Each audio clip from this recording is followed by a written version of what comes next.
bata, a gente quer assim, quando você for colocar aqui, não é... Se você for pôr o caldo, tudo bem, você vai usar no lugar da água. Caso contrário, você pode pôr uma pasta bem moída, tem que ficar, não pode ficar fiapo. Se tiver, você coa, peneira e coloca aqui. Você vai então obter a massa verde, tá bom? Quanto vou usar disso? Mais ou menos um copo dessa massa para esse quilo, tá bom? A massa vermelha, nós vamos usar aí a beterraba ou o tomate. Agora, a beterraba é que realmente vai atingir a massa. O tomate, ele não dá a mesma coloração. Então, eu posso usar purê de tomate? Pode usar. Mas o mais legal é usar o purê de beterraba. Então, cozinha a beterraba, bate ela naquela própria água dela, que já é bem vermelha. Pode usar só água. Se você coloca o purê, você tem que diminuir a quantidade de ovos, porque senão fica muito líquido ou você vai ser obrigado a aumentar a quantidade de farinha. Veja que não dá errado. Imagina que vocês que eu vou começar a mexer e sinto que a massa ficou mole. Não tem problema nenhum, é só você pegar mais uma farinha e mexendo. Uma vez numa aula, um aluno estava fazendo e acabou deitando muita beterraba. Nós precisamos colocar mais de 1 quilo. Mas não teve problema nenhum, não estragou, entendeu? Dá para fazer, inclusive, há massas que se faz sem ovos. Você faz farinha, água e óleo. E também se faz, principalmente os chineses usam esse tipo de massa.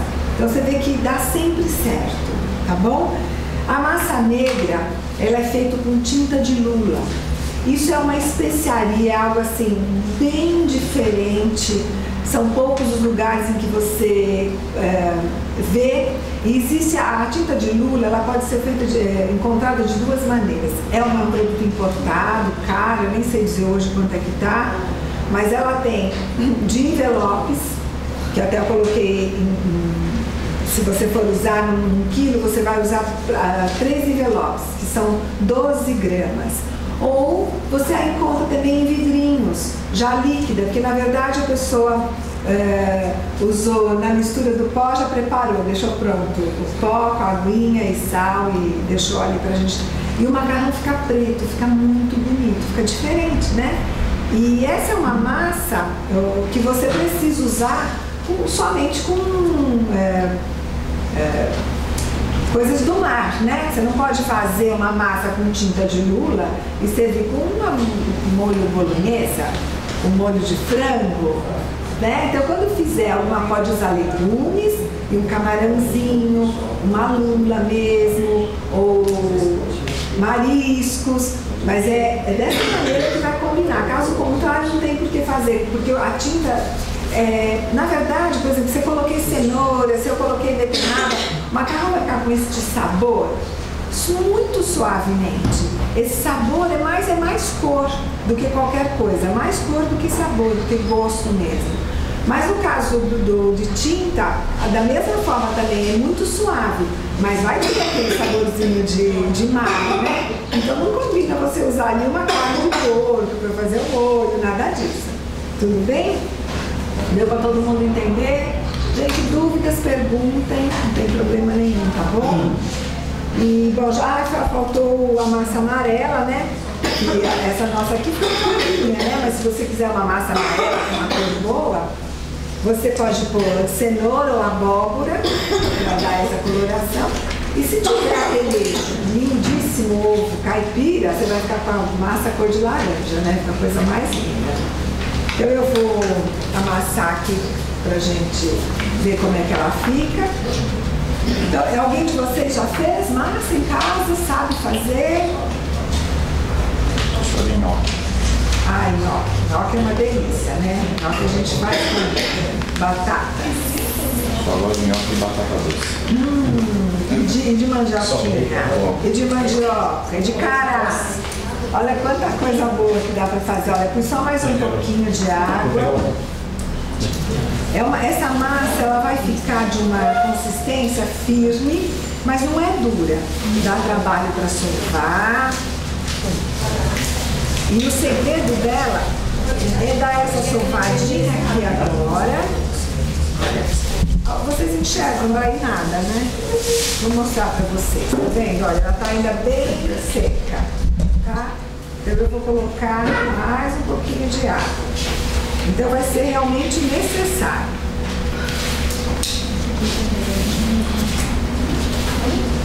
Aqui tem que ter braço forte, fazer muita musculação, senão fica difícil.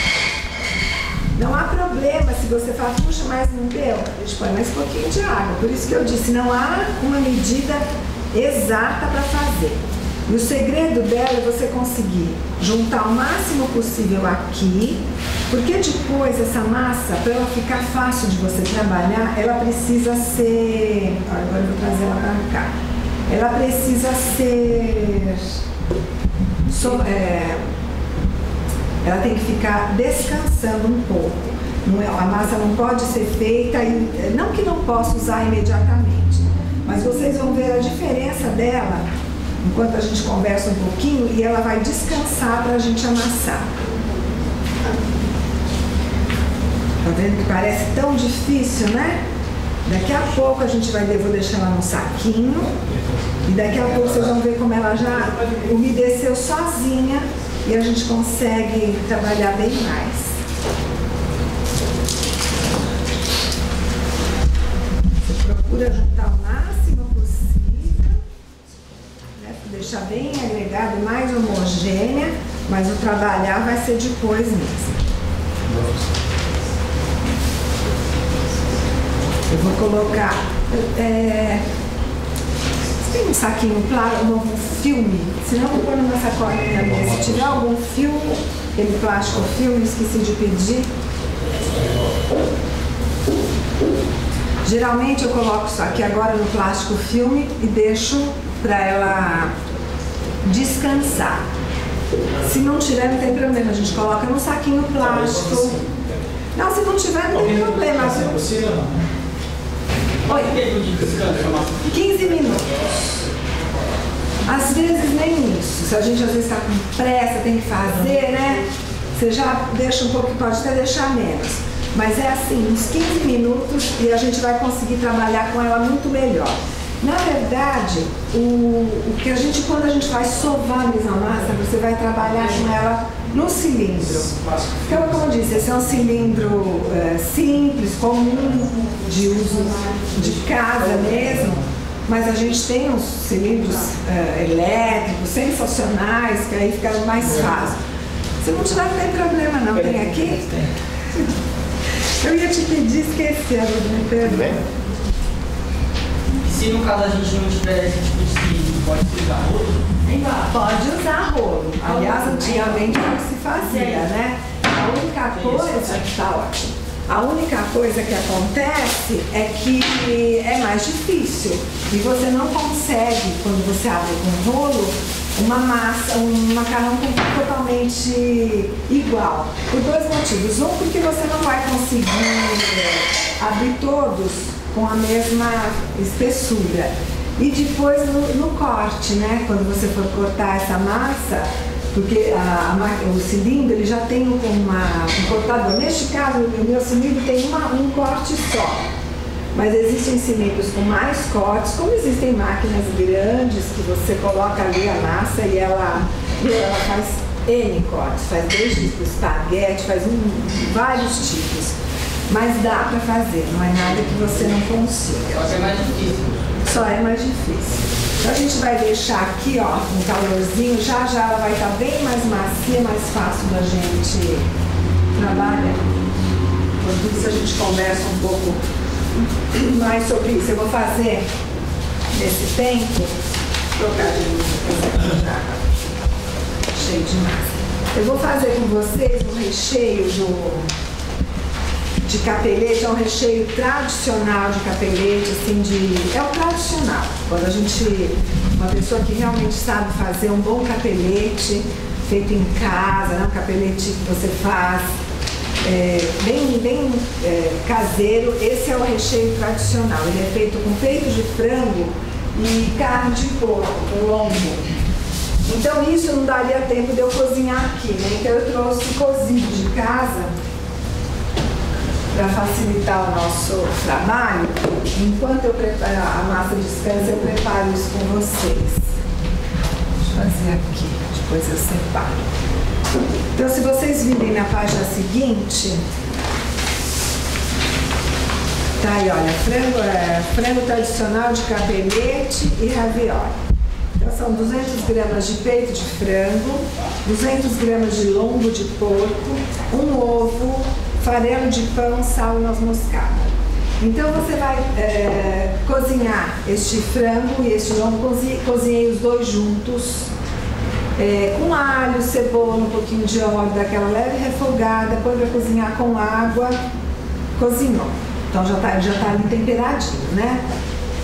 Assim que ele sai do fogo, você coloca num moedor, num triturador, porque ele tem que ficar bem moidinho. Então, olha, eu deixei ele bem, dá para vocês verem?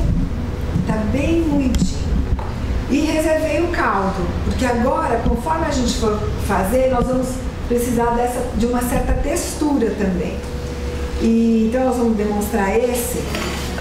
Então, olha, aqui tem essas 400 gramas de carne. Você vê que leva um pouquinho de noz moscada. Ele pede farelo de pão. Então, o que é? É um pãozinho amanhecido. Ele tem que estar assim não é torrado, mas é mais torradinho do que mole, porque senão você vai ter um monte de pedaço, não é isso que a gente quer. E também não é uma farinha de rosca. Então é o farelo mesmo do pão que a gente vai fazer aqui para vocês verem agora. Eu peguei um pãozinho velhinho lá de casa, vou dar uma ralada, tá bem? Você vê que ele sai mais pedaçudo, não tem o miolo. Olha, ele tá mole, não tá duro, tá vendo? Não é farinha de rosca, isso que eu disse, não é farinha de rosca. Aqui a gente coloca mais ou menos um pãozinho. O que vai dar, você vai perceber se tá o suficiente, vai ser na liga dele. Nós temos uma consistência que a gente vai apertar e ele vai ficar. E é isso que a gente quer que ele tenha, né? Aqui nós vamos pôr um ovo.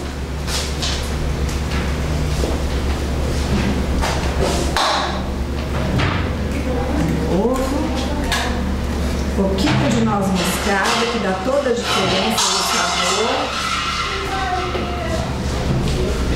E tirar essas coisas aqui.